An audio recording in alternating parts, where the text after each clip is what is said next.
जय गुरु। आज आमे आम हृदय भितरे थिबा गोटे बहुत माने अद्भुत पद्म विषय कथा हेबा जहाकू अनाहत चक्र कहंती। शुणिबाकू मिले एटा खाली गोटे पद्म नुहे। हाँ एकदम एटा पूरा स्वर्गरा कल्पतरु परिका। निश्चित भावरे एई पद्मर शोभा जानिछंती से बंधुक फूल परी लाल गाढ़ लाल बंधुक फूल परी बा बा हाँ आउ एहार 12टी पाखड़ा अछि 12टा हाँ 12टा आउ प्रति पाखड़ारे सिंधूर रंगरे अक्षर सबु अछि अक्षर हाँ क ठारू आरंभ करिकी पूरा 12टा अक्षर सिगुडा गोटे गोटे शक्तिर संकेत आउ कहंती ए चक्र सबु मनस्कामना पूरण करि पारे। बापरे केते आश्चर्य कथा। एहा भितरे आउ कोन अछि माने पद्मर ठीक मझिरे ता केंद्र रे हाँ सेठी अछि गोटे धुआ रंगर जगह 6 कोणिया 6 कोणिया हाँ धुआ रंगर हाँ हाँ एटा होची वायुमंडल हाँ आम निश्वास आम प्राण शक्तिर केंद्र ओहो वायुमंडल हाँ आउ एठी वायुंकर जो बीज मंत्र अछि यंग सेटा ऊपर ध्यान करा जाए यंग हाँ यंग आउ वायु देवतांकु भी एठी कल्पना करा जाए से धूसर रंगर 4टा हाथ आउ गोटे कला हरिण ऊपर बसिछंती कृष्ण सार मृग। अच्छा तेबे सेठी देवता किए अछंती सेही वायुमंडल भितरे जणे प्रभु अछंती तांको तेज पूरा सूर्यंक परी निष्कळंक सूर्यंक परी तेज हाँ आउ तांकर 2टा हाथ गोटे हातरे बरदा मुद्रा माने आशीर्वाद दउछंती आउ अन्य हातरे अभय मुद्रा सबु भय दूर करूछंती त्रिलोकर भय। केते शांति देला भड़ी कथा। हृदय ही हमकु निर्भय करे आशीर्वाद दिए।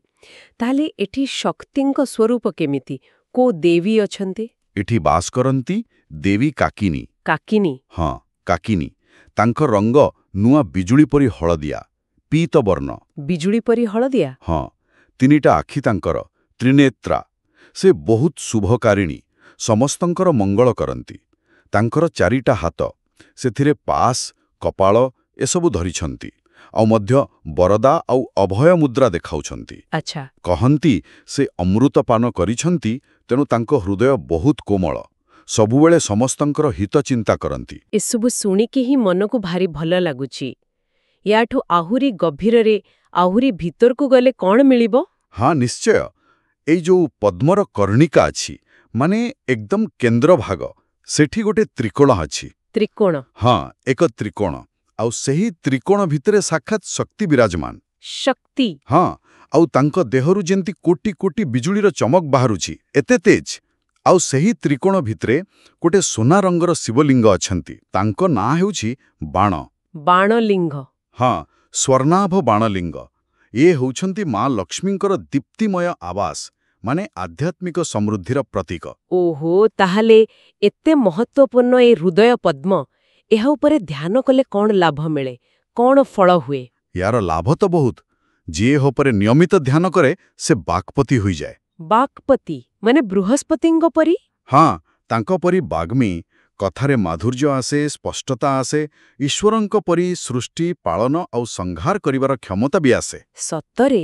हाँ से जोगी मानक भितरे श्रेष्ठ हुए समस्तंकर विशेष करी स्त्री मानकर बहुत प्रिय हुए ज्ञानी हुए सदाचारी हुए तार इंद्रिय सबु पूरा नियंत्रण रे रहे। अच्छा मन सबु बेले परमात्मा पाखरे लागी रहे आउ ता मुहरु जो कथा बाहरे सेटा शुद्ध पानीर धारा परे अन्य को प्रेरणा दिए।